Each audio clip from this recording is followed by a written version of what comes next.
Cronograma Bíblia todo dia, Mateus capítulo 20.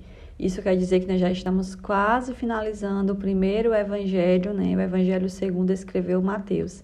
E eu quero saber aqui de você, quem aqui está desde o comecinho, quem está conseguindo levar a leitura da palavra a sério? Fico muito feliz. Vamos orar para que seja possível nós darmos continuidade a esse trabalho com os demais evangelhos e os demais livros da Bíblia. Amém? Mateus capítulo 20 vai primeiro falar sobre a parábola dos trabalhadores na vinha, do qual conta a história, como vocês puderam ler, de um senhor, né, que contratou ali trabalhadores. Uns ele chamou mais cedo, outros ele chamou mais tarde. E no final daquele pagamento, né, no final do dia, o pagamento para todos foi o mesmo valor. E aqueles que começaram a trabalhar desde cedo, eles acharam que eles tinham o direito de ganhar mais, porque eles começaram a trabalhar mais cedo. E aí vão haver reclamações, né, para com o Senhor da vinha, que representa quem? Representa Deus, representa o Pai. E aí ele diz assim: amigo, não estou sendo injusto com você. Você não concordou em trabalhar por um denário? Receba o que é seu e vá. Eu quero dar o que foi contratado por último, mesmo que lhe dei. Aqui essa parábola, amados, ela pode nos relatar a respeito da misericórdia de Deus. Quantas pessoas elas acham porque já estão no Senhor, já estão obedecendo a palavra de Deus há 10 anos, há 20 anos. E muitas vezes ela olha para alguém que chegou agora na presença de Deus, para um pecador com a vida suja, uma prostituta, um ladrão, um drogado, e acha que essa pessoa não vai ter tempo de ter uma vida transformada.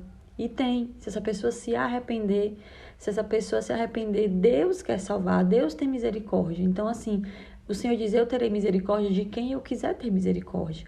Então, amados, o Senhor, Ele tem misericórdia e Ele tem para dar a cada um de nós. Porque Ele não faz acepção de pessoas. O Senhor, Ele faz o que Ele quer com a sua salvação. E a vontade dEle é que todos sejam salvos. Por isso que Ele vai dizer assim, os últimos serão os primeiros e os primeiros serão os últimos. Até mesmo aqui o Senhor aproveita para falar mais uma vez no embalo a respeito do povo de Israel. O povo de Israel era o povo da primeira aliança.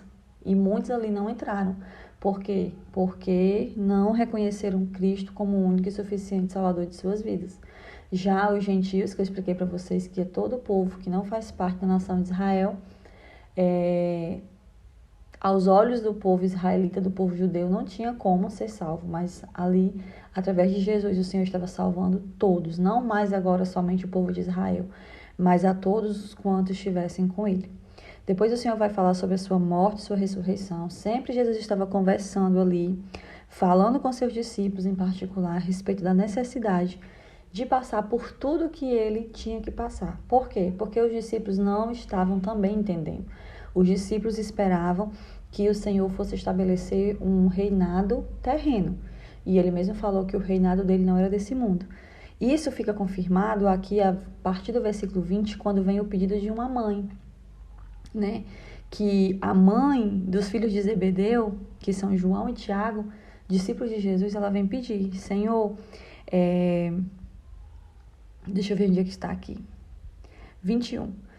Declara que no teu reino estes meus 2 filhos se assentaram, uma à tua direita e outra à tua esquerda. E disse Jesus: vocês não sabem o que estão pedindo. Podem vocês beber o cálice que eu vou beber? O que o Senhor estava falando? Que cálice era esse? O Senhor ali iria beber o cálice da ira de Deus. Porque o Senhor é santo e o Senhor, ele não aceita pecado. Jéssica, como é que você diz que o Senhor ama os pecadores e perdoa os pecadores arrependidos? Sim, ele ama o pecador. Ele ama o pecador arrependido. Ele perdoa os pecados. Mas por quê? Porque alguém tomou o lugar do pecador. Então o Senhor, que é justo, ele não poderia simplesmente fazer uma vista grossa pelos nossos pecados. Teve que ter ali alguém que morresse por nós e levasse todos os pecados sobre si. Isso foi Jesus. Então, quando ele diz assim: poderia estes beber do meu cálice? Ele está falando assim: vocês iriam aguentar. Eu vou me assentar no trono. Não o qual vocês estão pensando.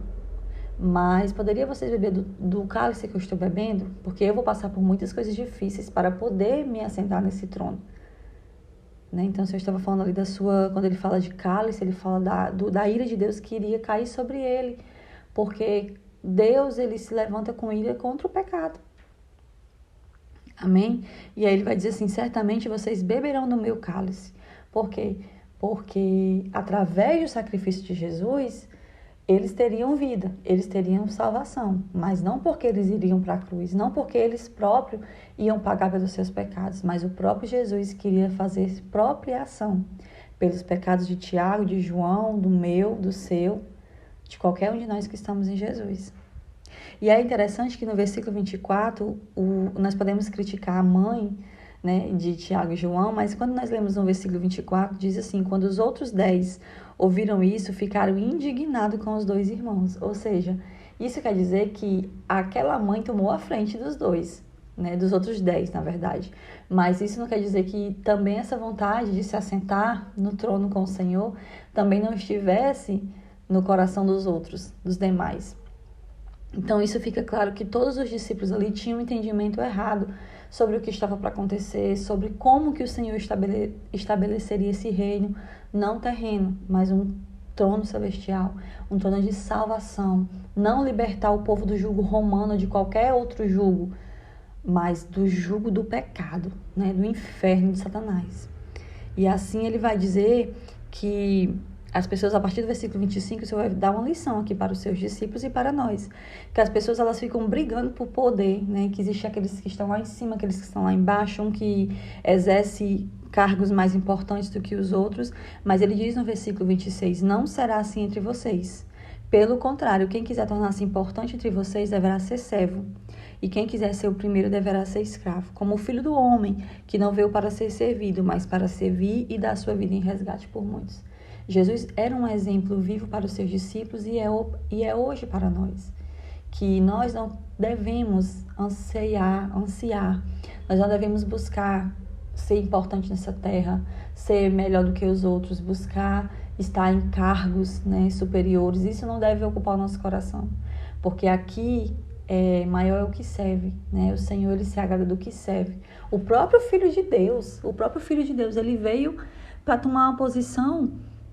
A Bíblia vai dizer, né, a palavra de Deus diz, a história diz que morte de cruz é a pior morte que existia naquela época, né? Uma morte maldita. E o Senhor, ele tomou aquele lugar ali por nós. Então, ele veio para servir, ele veio para ser servo. Não, por que os discípulos de Jesus estavam visando tronos terrenos e cargos, né? Para dizer assim, eu sou, eu posso, eu ocupo, eu tenho poder. O poder terreno não serve de nada quando nós chegamos na glória, meus irmãos. Quando chega o dia do juízo, aquilo que nós exercemos aqui, o dinheiro que nós tivemos aqui, o que nós comemos de melhor, as rodas em que nós sentamos, nada vai valer. Vai valer a nossa vida, o nosso arrependimento, a nossa santidade, a nossa vida de temor e tremor ao Senhor.